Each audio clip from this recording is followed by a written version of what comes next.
Hi everyone, it's Taylor. Welcome back to my channel. I'm an American expat living in Malaysia, and I'd like to share my life and travels with you. Well, today I have sort of a serious topic to discuss with you, and that's scams in Malaysia.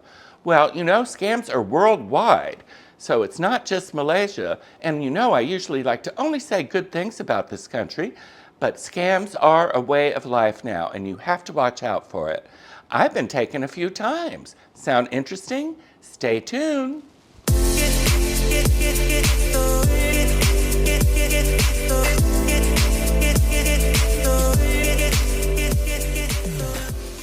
Now, there's all kinds of scams all over the world, but in Malaysia, there's banking scams, and there's investment scams, and there's love scams, you know, and there's others too. But that's what I'm going to focus on. First of all, banking scam, and I almost fell for this once. You know, they call and it sounds like it's really someone from your bank asking all these personal things. You know, one time I got pretty far down the road with them and told them more than I should have, that's for sure, but not enough, I don't think, for them to actually scam me.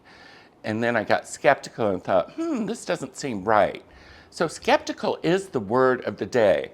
Be skeptical. Your bank is not probably going to call you and ask you a lot of information. If they do, or you think it's a scam, ask them to email you or ask for a number that you can call them back. That's what I would do. But I didn't fall for that one because I was skeptical. I've also had them call asking me about credit cards. And the tip-off is, I don't even have that credit card that they're talking about or have anything to do with that bank they're talking about. So that's a dead giveaway. But if it does happen to be a credit card you have, I think they're just taking a chance that you might. You really have to be skeptical, and you really have to just hang up, you know, because if it's for real, they're going to get in touch with you another way, a more official way. You know, they'll say there's some mysterious charge on your credit card with XYZ Bank, and I'm like, well, I don't even have a credit card with XYZ Bank. That's when you need to be skeptical and just hang up the phone. I often get a lot of emails saying, oh, your order for this and this has a balance due and you need to pay it, just click here. Well, you know me, I buy a ton of stuff online. So I always look at that carefully to think, but I usually pay for things in advance, so it does make me really skeptical when I see something like that. But I guess people do fall for it. You know, I haven't been close to falling for it, but gosh, I can see how people would. Everyone just needs to be more skeptical, in my opinion. I think what it boils down to for me is that I'm basically a very honest and trusting person. So I don't believe that people are out to scam me. I also tend to believe people are telling me the truth. But I've lived long enough to realize that they're not always telling you the truth, and they're usually trying to scam you if it sounds funny. So when I get those emails now, I just delete them. I figure if it's real, they'll get back to me eventually. So it pays to be skeptical once again. I also had someone who almost did scam me once. I got a WhatsApp message from a friend of mine, and I guess they had taken over her account somehow. And it was like, oh, I'm in this contest with Shopee, and I've got to do this thing right now. Can you help me? Well, I was a little skeptical because this person hadn't been talking to me. They were kind of mad at me. But I thought, well, maybe they've just gotten over that, and now they're deciding to do something nice. Well, it wasn't something nice, and it wasn't her. Basically, they were trying to order something on Shopee, an online service here, and have the code sent to me so that I could give them the code to have it charged to me. Well, when I got that code, I realized it was a code to buy something that I get all the time on Lazada and Shopee. So I said, wait a minute, this doesn't seem right. And they're like, hurry, you have to do it right now. But I didn't, and I contacted my friend, and she was like, yeah, I've heard a couple other people saying that that's happened to them too. And I'm like, well, don't you think you should be a little bit sorry about it? But she wasn't, so I think she was still mad at me. But I looked online later on the Shopee app, and I saw that they were about to purchase something that was 1,600 ringgit. And I think there would have been no recourse for me. I just would have been stuck paying for that for whoever this person was. So again, be skeptical, even if you think it's a friend of yours. Now, I think we've all probably gotten emails from people pretending to be friends saying they need money, they're stuck somewhere. Oh, well, I know that my friends would never do that. Well, I hope not anyway. So again, just be skeptical. There's also investment scams where they try to sell you something, a product or some business opportunity that's just too good to be true. Well, if you think it's too good to be true, it is probably. So you need to be skeptical of those too. I haven't fallen for one of those.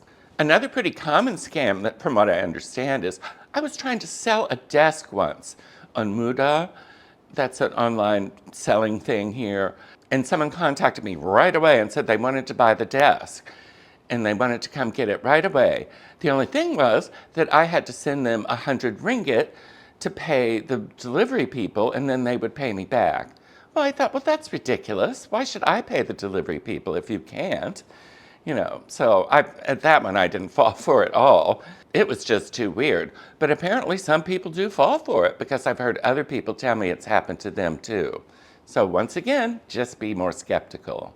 It's sad to be skeptical all the time, but in this day and age, you really need to, I'm afraid. There's also a ton of love scams out there. Oh my gosh.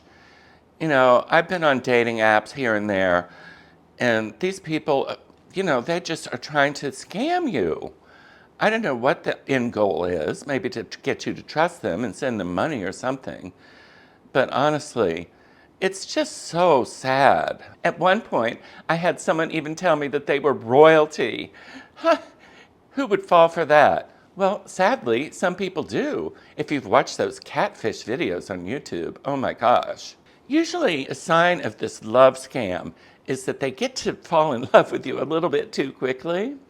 And from what I've heard, is if they want to move the chat from the dating app to WhatsApp or something like that, that's a red flag too. Also, if they look really, really gorgeous, more attractive than anyone you could ever dream of getting, that's a red flag too. So be skeptical. Again, I want to think people are being honest, but sadly, there's not a lot of honesty left in this world.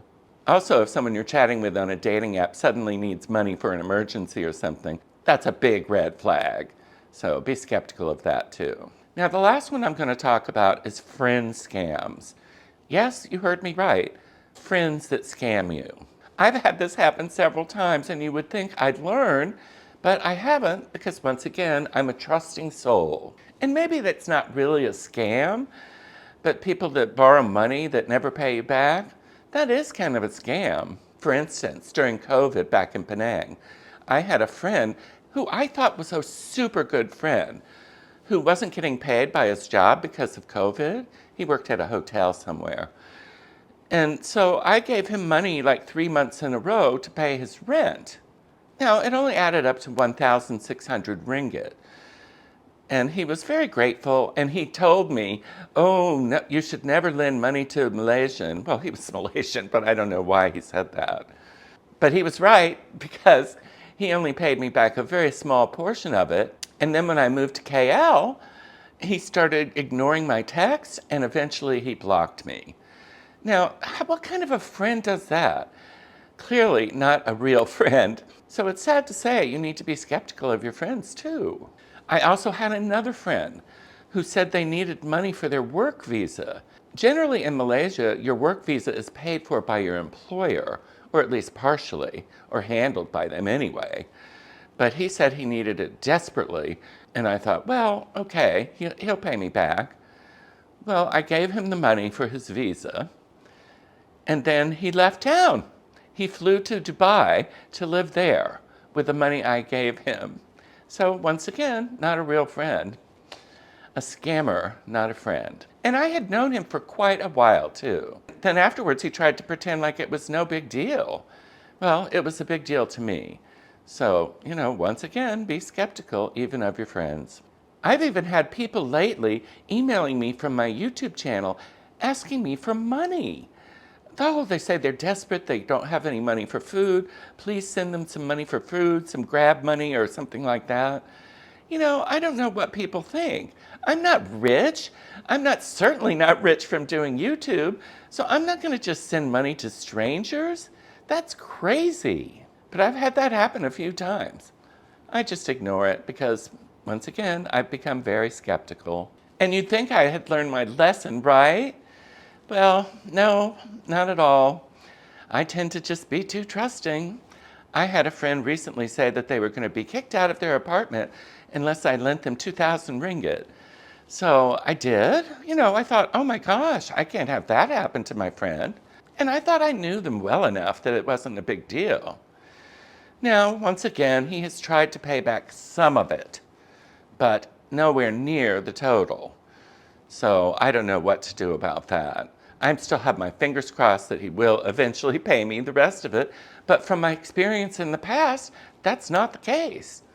I don't know. I hate to be like that I have to feel like I can never lend money to anyone, that I have to always say no. It just seems so cruel. But when this has happened to you over and over again, I'm afraid you just need to be cruel. So I know this topic has been sort of a downer, and I apologize. But it's just happened to me enough that I felt like I needed to talk about it and share it with you guys. Hopefully you're more skeptical than I am, or less trusting, and won't fall for any of this. But as you get older, I think you're more likely to fall for it too, which is really sad, when you can least afford it when you're a retiree. So I hope you got some helpful tips out of this. I don't know, most of it seems pretty common sense, but then again, maybe not, because there's still a lot of scammers out there. If you enjoyed today's video, please like and subscribe, and check the notification bell too. That way you won't miss any of my future content. Also, as you know, I have Buy Me a Coffee, and as I've mentioned many times, it's about 50% of my earnings here at YouTube. So it's a really important thing for me. And I'll always have the link to Buy Me a Coffee in the description below. I appreciate it so much when you guys buy me coffees. But that's all I have for today, everybody. I hope you got something out of it, and I hope you enjoyed it, and I hope you have a great week ahead. I'll see you next week. Talk to you later. Bye.